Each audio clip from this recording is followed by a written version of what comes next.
Dear students, welcome to तालीम। तालीम के ऑनलाइन प्लेटफॉर्म पे आपका स्वागत है। और मैं यहाँ पर प्रेजेंट कर रहा हूँ बनकेवरा भाग 1 से कविता संग्रहों को।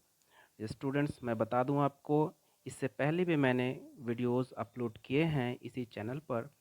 आपको अगर और भी कंटेंट की ज़रूरत हो तो आप वीडियो को जाकर देख सकते हो।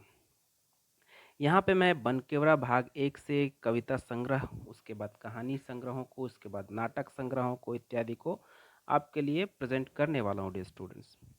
तो उसी कड़ी में आज हम लोग जो है ना अगली कड़ी को देखेंगे।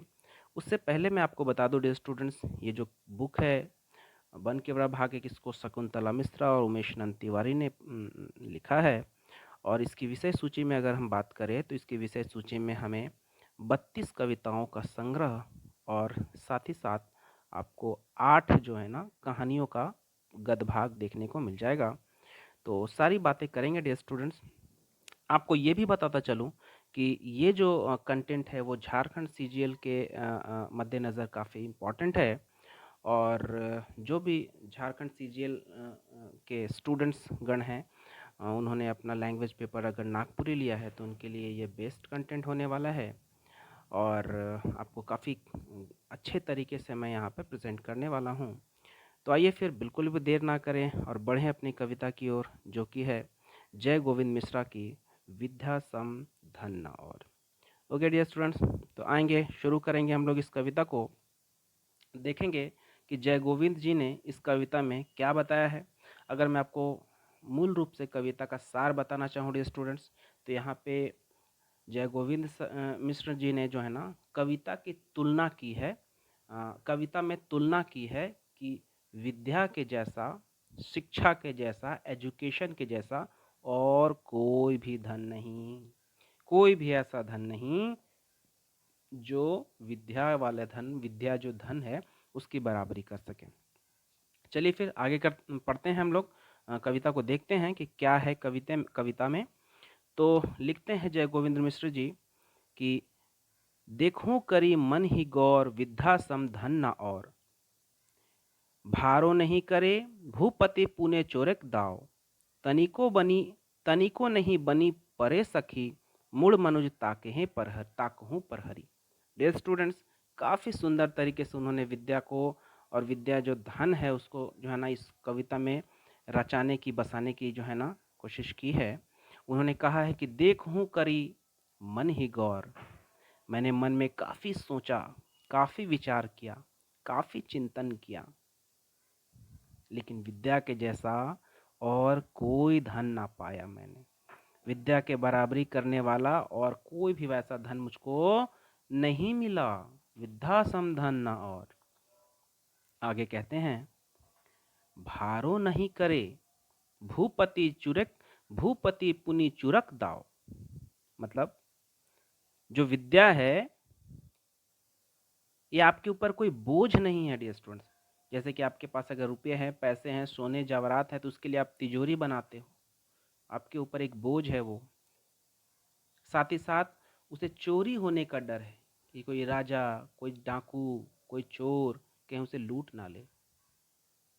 लेकिन विद्या के साथ ऐसा नहीं है। यही समझाते हैं जय गोविंद मिश्र जी, भार हो नहीं करे, मतलब इसका कोई भार, कोई इसका आपके ऊपर बर्डन नहीं है। भूपति पुनिक चोरेक दाव, भूपति मीन्स स्टूडेंट्स यहाँ पे हो गया राजा। राजा हो चाहे रंक हो चाहे चोर हो, कोई भी जो है ना आपके इस धन को नहीं चुरा सकता है, कभी नहीं चुरा सकता। कैसे चुरा सकता है? तनिको नहीं बने परे सखी, और ये कभी भी आपसे जुदा नहीं होगा। ये जो विद्या का जो धन है आपके पास, क्या जुदा होता है? कभी नहीं। चाहे आप सोए हो, चाहे आप उठे हो, चाहे आप अस्पताल में हो, चाहे आप जो है सो कहीं हो, विद्या हमेशा आपके साथ है।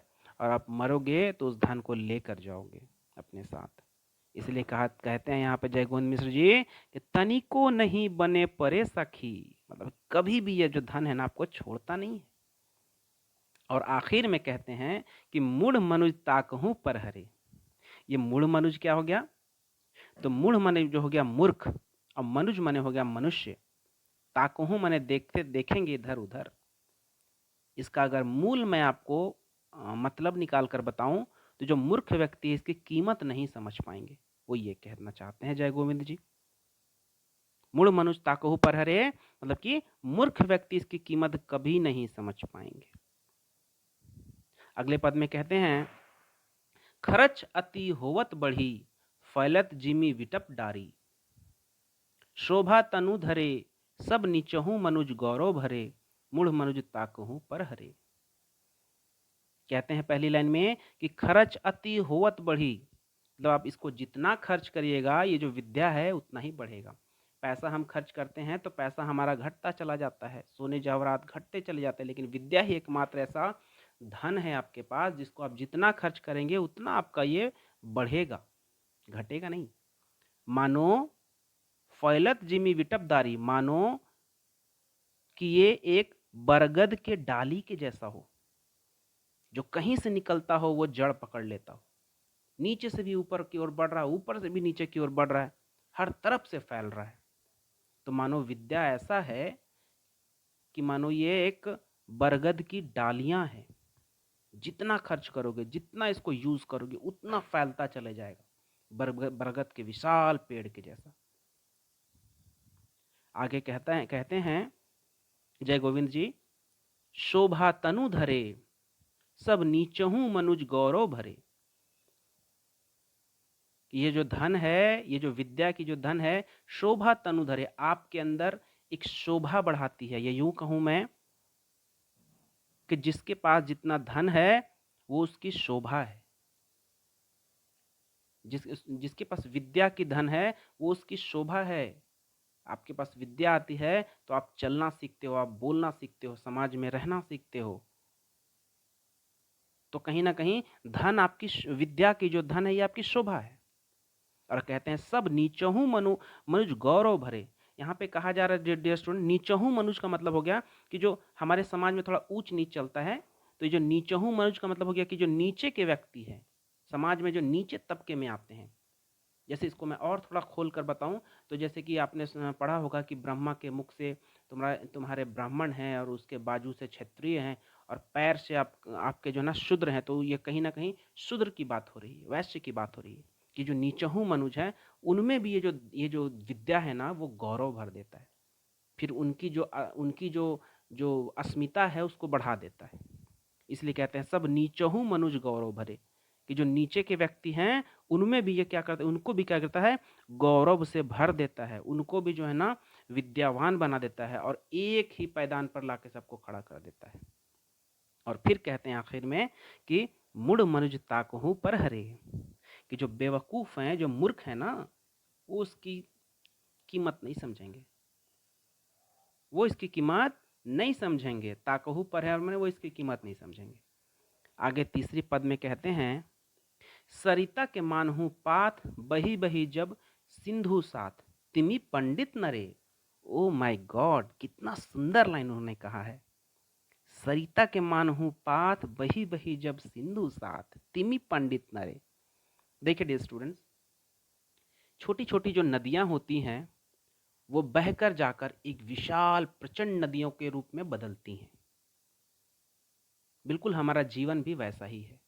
हम छोटी छोटी उपलब्धि को अगर हासिल करते करते आगे बढ़ेंगे तो डेफिनेटली एक दिन जो है ना हम एक अच्छा इंसान और एक अच्छी बड़ी उपलब्धि हासिल करेंगे। तो विद्या भी कुछ ऐसा ही है। धीरे धीरे आप जो है ना विद्या के जो है ना चैनल में आगे बढ़ते जाओगे तो एक दिन आप विद्यावान हो जाओगे। ठीक वैसे ही जैसे छोटी छोटी नदियां मिलकर एक बड़े से सिंधु में जाकर मिल जाती हैं, वैसे ही आप छोटी छोटी विद्या को हासिल करते करते करते एक दिन खूब जो है ना विद्वान बन जाओगे। इसलिए ये प्यारी सी लाइन कही गई है यहाँ पर, सरिता के मानहु पाथ, बही बही जब सिंधु साथ, तिमी पंडित नरे। मतलब तब जाकर तुम पंडित हो पाओगे। अचानक से कोई थोड़ी ना पंडित हो जाता है। बिल्कुल जो नदियां हैं अपने सहायक नदियों से मिल मिलकर, छोटी छोटी नदियों से मिल मिलकर जाकर तब जाकर वो सिंधु में मिल पाती हैं, तब वो सिंधु कहलाती हैं। बिल्कुल वैसा ही विद्या में भी है डियर स्टूडेंट्स, कि आप विद्या को इकट्ठा करते करते, विद्या हासिल करते करते आप एक दिन विद्यावान हो सकते हो। तिमी पंडित नरे, तभी आप क्या हो जाएंगे, तभी आप पंडित बनेंगे, तभी आप विद्वान बनेंगे। है ना, विद्या की ये ताकत है। आगे कहते हैं जय गोविंद मिश्र जी, अवनीपति अति मिलाए राखत सादरे। मतलब जो व्यक्ति जब वो पंडित बन जाएगा, जब वो विद्या खूब हासिल कर लेगा, है ना, तब जो है ना जाकर वो धरती से मिल पाएगा। यहाँ पे धरती से मिलने का अर्थ है डियर स्टूडेंट्स कि तब वो जिंदगी का असली मकसद समझ पाएगा, तब वो अपने जिंदगी में जो है ना सादगी और डाउन टू अर्थ एक जो है ना पर्सन बन पाएगा, है ना। अवनीपति अति मिलाए राखत सादरे, और तब वो अपनी जीवन कैसे बिताएगा, मानो एक फल लदा पेड़ किस तरह सादा जीवन झुक कर बिताता है, बिल्कुल वैसे ही वो इंसान भी सादरे, राखत सादरे। ये विद्या ही है, ये धन ही है जो आपको आपसे मिलाता है और आपको जो है ना कैसा रखता है, एक झुके हुए पेड़ के जैसा एकदम सादा सा। तो इसलिए कहते हैं यहाँ पर अवनीपति अति मिलाए रखत सादरे, मतलब कि क्या, कि तब जाकर आप धरती से मिल पाओगे, मतलब एकदम सादा मतलब हो पाओगे, और अपने जीवन जो है ना एकदम डाउन टू अर्थ होकर बिताओगे। और आखिर में फिर इस लाइन को ख़त्म करते हैं, मुड़ मनुज ताकहूँ पर हरे। मतलब कि जो जो मूर्ख व्यक्ति हैं, जो इसकी कीमत नहीं समझते हैं, वो लोग जो है इधर उधर ताकते रह जाएंगे, मतलब कि उसकी कीमत कभी नहीं समझ पाएंगे। ठीक है डियर स्टूडेंट्स, चलिए और आखिरी हम लोग पद में देखते हैं क्या कहते हैं जय गोविंद मिश्र जी। तो कहते हैं कि भाखत भाखत जन जय गोविंद, टूटत नहीं मोह नींद, करमजू किमी टरे। है ना, कहते हैं कि जो लोग कर्मकांड में विलीन हैं, वो क्या कर्म करेंगे। मैंने भाखत जन जय गोविंद, टूटत नहीं मोह नींद, है ना, कि जो लोग कर्म कांड में विलीन हैं, है ना, वो लोग जो है ना क्या ही कर्म कांड करेंगे, क्या ही करेंगे अपने जीवन में। उन लोगों की जीवन तो मान लो ऐसी है, संगीत बिन भय बेहाल भंखत बिजधरे हो। मतलब कि जैसे उनकी जिंदगी मानो ऐसी है जैसे कि संगीत या बीन को सुनकर एक सांप कैसे नाचने लगता हो। एक बीन बजा दो, हालांकि उस बीन से उस सांप का कोई लेना देना नहीं, लेकिन बीन के धुर पर सांप मतवाला हो जाता है, सारे दुनिया को भूल जाता है, नाचने लगता है। तो कहीं ना कहीं जय गोविंद मिश्र जी कह रहे हैं कि विद्या के बिना जो लोग हैं, जो कर्म कांड में विलीन हैं, वो क्या ही करेंगे। कहते हैं कि संगीत बिन भय बेहाल बंखत बिजधरे हो। मतलब कि जैसे संगीत के धुन पर सांप कैसे तुम्हारा बिज धरे, मतलब यहाँ पे सांप हो गया डे स्टूडेंट्स, है ना, सांप कैसे बीन के धुन पे बेहाल हो जाता है, वैसे ही लोग जो है ना कर्मकांड में विलीन हैं और वो विद्या के महत्व को, विद्या जैसे धन को क्या ही समझेंगे। इसलिए कहते हैं कि मुड़ मनुज ताकहू पर हरे। जो बेवकूफ़ लोग हैं, मूर्ख लोग हैं, वो इधर उधर ताकते रह जाएंगे, वो इसकी महिमा को, इसकी ताकत को कभी नहीं समझ पाएंगे। डियर स्टूडेंट्स, यहाँ पे कुछ शब्दावलियाँ हैं, इसको देख लेते हैं। जैसे कि यहाँ पर गौरव करेक्ट का मतलब है, गौर करेक्ट का मतलब है डियर स्टूडेंट चिंता करेक्ट, है ना। देखूं देखूं करी मन ही गौर, मतलब कि मन में हमने खूब चिंतन करके देखा, लेकिन विद्या का जैसा धन नहीं मिला। भूपति यहाँ पे एक टर्म यूज हुआ है स्टूडेंट, इसका मतलब हो जाता है राजा। जैसे कि आपने देखा था कि भूपति पुनि चुरक दाव, मतलब राजा भी इसे चुरा नहीं सकता है। फिर देखो मूढ़ मने हो गया मूर्ख, मतलब मूर्ख मनुख, जो मूढ़ मनुख है वो ताकहू पर हरे, मतलब जो बेवकूफ़ लोग हैं, मूर्ख हैं, वो इधर उधर ताकते रह जाएंगे, है ना। मनुज मने हो गया मनुख, जिसको बोलते हैं मनुष्य। परिहरे मने की छोड़ के, मने उसको त्याग देंगे, नहीं हासिल करेंगे धन। जिमी मतलब हो गया जैसन। विटप मतलब हो गया डारी और या गच कर डायर। विटप डारी मने हो गया गच का डायर। जैसे कि हमने आपको बताया था कि फैलत जिमी विटप डायर, मतलब कि जो है ना बरगद के गाछ के जैसे धन जो है ना विद्या का जो धन है वो फैलता है। तिमी मतलब हो गया तैसन। अवनी मतलब हो गया धरती, और भाकेक मने हो गया बोलेक। तो ये सब जो है ना शब्दार्थ हैं जो कि इस कविता में प्रयोग किए गए हैं। डियर स्टूडेंट्स, अभी के लिए इतना ही। मिलेंगे हम लोग अपने नेक्स्ट सेगमेंट में कुछ नेक्स्ट कंटेंट के साथ। तो तब तक के लिए thank you very much, thank you for watching. मेरे चैनल को सब्सक्राइब करिए और आगे के कंटेंट के लिए इसके बेल नोटिफिकेशन को भी दबाइए। Thank you very much.